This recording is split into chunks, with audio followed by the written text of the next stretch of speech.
ابھی بھی ملتے ہیں. اگر آپ اجازت دیں تو میں ایک چھوٹا سا واقعہ یہاں بیان کروں خضر علیہ السلام سے متعلق. محمود غزنوی انہی کے بھانجے ہیں حضرت سیدی مسعود سالار غازی رحمت اللہ علیہ. ان کی بہن کے حقیقی بہن کے بیٹے. محمود غزنوی کو بڑا شوق تھا، محمود غزنوی کو بڑا شوق تھا کہ میں ایک دن خضر علیہ السلام کی زیارت کروں. تو محمود غزنوی نے باتیں کی کہ بھئی کوئی ایسا بندہ ہے جو مجھے خضر علیہ السلام کی زیارت کرا دے. تو ایک بندہ تھا حالات کا ستایا ہوا، پریشان حال، لیکن اس نے تھوڑی چیٹنگ کی بادشاہ سے.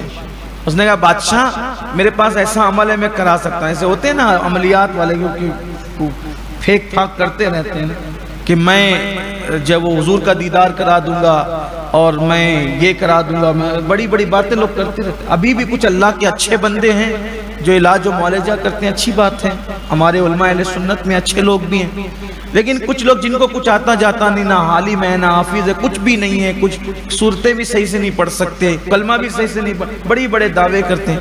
آپ جاؤ گے تو دیکھو گے قبرستان میں بیٹھے ہوں گے، وہاں بھی گانجا چل رہا ہوگا، سگریٹ بیڑی چل رہی ہوگی، ہی ہاؤ ہو رہا ہوگا. اللہ والا ہوگا تو قبرستان میں وہ ہنسی مذاق کیوں کرے گا؟ اللہ والوں کی شان جدا ہے، اور لوگوں کا حال ہی عجیب ہے. اللہ رحم فرمائے. اور لوگوں کو مسجد میں اللہ نہیں چاہیے. لوگ ایسے لوگ کے پیچھے جا کے وہاں اللہ ملے گا. ارے پاگل، ان گانجا چرس والوں کے پاس تجھے اللہ ملے گا؟ اللہ ملے گا تو اللہ والوں کے یہاں ملے گا نا. اللہ تو گانجا چرس والوں کے پیچھے گھوم رہا ہے، بھاگ رہا ہے. اللہ رحم فرمائے. بس حال عجیب ہے لوگوں کو. بلکہ لوگ کہتے ہیں یہ مولانا لوگ کو کیا پتا، اللہ کا پتا، ان کو کیا پتا. وہ ان کو پتا جو چرس پی رہے، گانجا پی رہے. یہ حال ہے.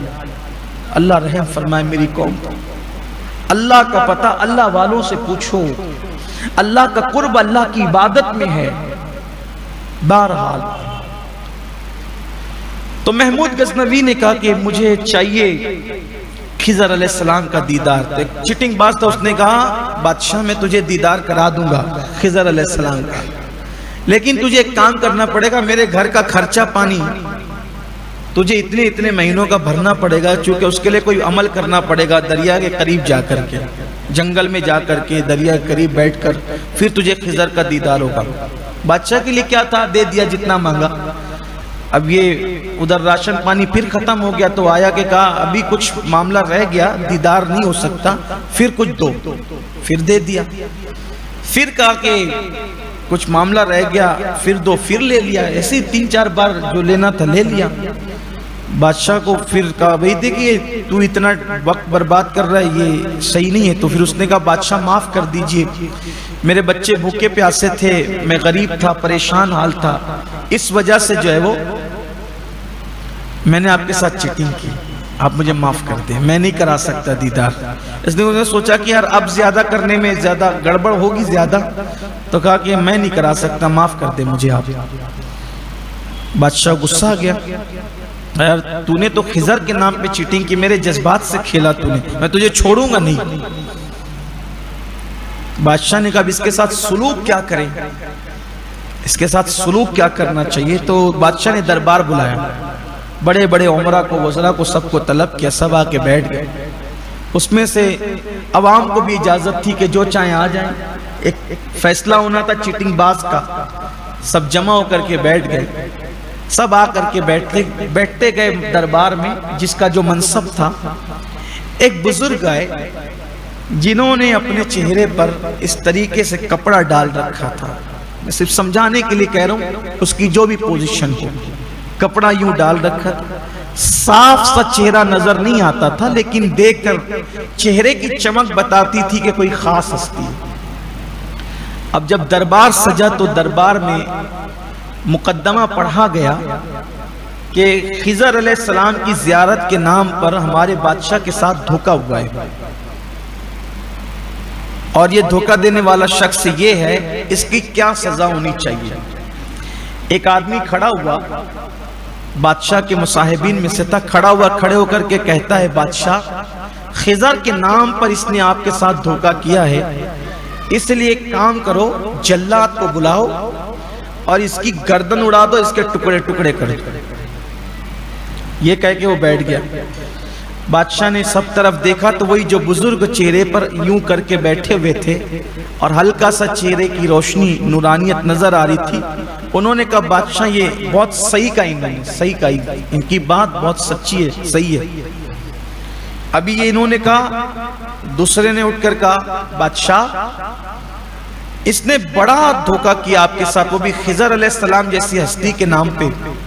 تو آپ ایک کام کریں، اس کو کتوں کے حوالے کر دیں تاکہ کتے اس کو نوچ نوچ کر کھائیں اور پتہ چلے کہ بادشاہ کے ساتھ دھوکہ دینے کا انجام کیا ہے۔ وہ بزرگوں نے پھر کہا بہت صحیح کہا، اس نے بہت صحیح کہہ رہا ہے۔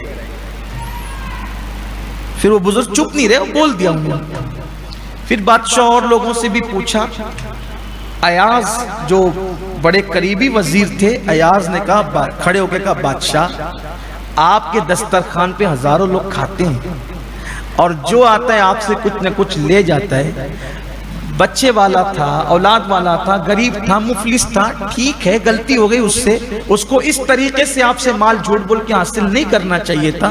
سیدھا سیدھا جیسے اور لوگ آ کر کے مانگ لے جاتے ویسے یہ بھی مانگ کر لے کر جاتا، لیکن اس سے غلطی ہو گئی۔ کریموں کا کام ہوتا ہے معاف کر دینا، معاف کر دیجیے اس کو۔ آخر اس نے اتنا لے گیا تو کیا لے گیا، آپ کے خزانے سے کہاں کم ہوا، ٹھیک ہے معاف کر دیجئے۔ اس بزرگ نے کہا بہت صحیح کہا، اس نے صحیح بولتا ہے۔ اب بادشاہ کو غصہ ادھر آ گیا کہ جو بہت بات بولتا ہے کہتا ہے صحیح بولتا ہے، صحیح بولتا ہے۔ قتل کا معاملہ ہو تو صحیح، کتوں کا معاملہ ہو تو صحیح، معاف کرنے کا معاملہ ہو تو صحیح۔ بادشاہ نے کہا او بزرگ تیرا چہرہ تو مجھے نہیں دکھتا، لیکن یہ جو باتیں سب الگ الگ کرتے ہیں آپ سب کی تصدیق کرتے کہ صحیح بولا صحیح بولا۔ اب بادشاہ بات یہ ہے کہ ہر آدمی اپنے خون کی بنیاد پہ بولی بولتا ہے، بولی سے خون کی اصلیت سمجھ میں آتی ہے، بولی سے اس کے باپ داداؤں کی اہمیت اور وقار سمجھ میں آتا ہے۔ کیا مطلب؟ کہ جس نے کہا نا کہ جلاد کو بلاؤ ٹکڑے کروا دو، تو یہ جلاد کی اولاد میں سے آپ تحقیق کریں، آپ تحقیق کریں کہ گزرے ہوئے بادشاہوں کے پاس اس کے باپ دادا جلاد کا کام کرتے تھے، تو اسے جلاد یاد ہے کہ جلاد کا خون ہے تو جلاد یاد آیا۔ اکا دوسرا اس کو بھی دیکھیں، اس کی بھی تحقیق کریں کہ اس کے باپ دادا پچھلے بادشاہوں کے کتے نہلاتے تھے، انہیں کتے یاد آئے، انہیں کتے یاد آئے۔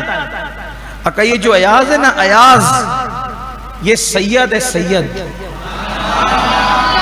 یہ حسن و حسین کی اولاد میں سے، علی کی اولاد میں سے، یہ اس کا نسب وہاں تک ملتا ہے، کریموں کی اولاد میں سے ہے، اس لیے ان کا کام تھا معاف کرنا، تو اس نے معاف کرنے کی بات کی، اس نے معاف کرنے کی بات کی۔ خون بول رہا ہے یہاں، خون بول رہا ہے، اس نے معاف کرنے کی بات کی۔ محمود نے کہا ایاز تم وزیر بن کر رہے، اپنا نسب مجھ سے چھپاتے رہے، ابھی تک بتایا نہیں کہ تم آل پیغمبر ہو، آل نبی ہو، تم نے بتایا نہیں۔ ایاز کھڑے ہو کے کہتے ہیں نا میرا چھپا ہوا راز جب انہوں نے ظاہر کر دیا تو اب میں ان کو چھپا نہیں رہنے دوں گا۔ اور تمہیں پتہ ہے وہ جو سامنے جو بزرگ بیٹھا ہے وہ کون ہے، جو یہ ساری باتیں کر رہا ہے اور پردے اٹھا رہا ہے؟ وہی تو خضر علیہ السلام ہے۔ آج ہمارے دربار میں آئے خضر، دیکھ لو، زیارت کر لو خضر کی، یہ بات ہے۔ تو خضر علیہ السلام نے کئی لوگوں کی زیارت کرائی۔ ان چیزوں کو آپ یاد رکھیں۔ اب ہمارا وقت ہو گیا ہے، بقیہ ہم کل اس سے ملی ہوئی گفتگو کریں گے انشاءاللہ، اس لیے کہ یہ واقعہ ابھی قرآن میں پڑھا جانا ہے، کل بھی کچھ آج آدھا پڑھا گیا، کل کچھ پڑھا جانا ہے، کل انشاءاللہ تعالی اس پر ہم گفتگو کریں گے۔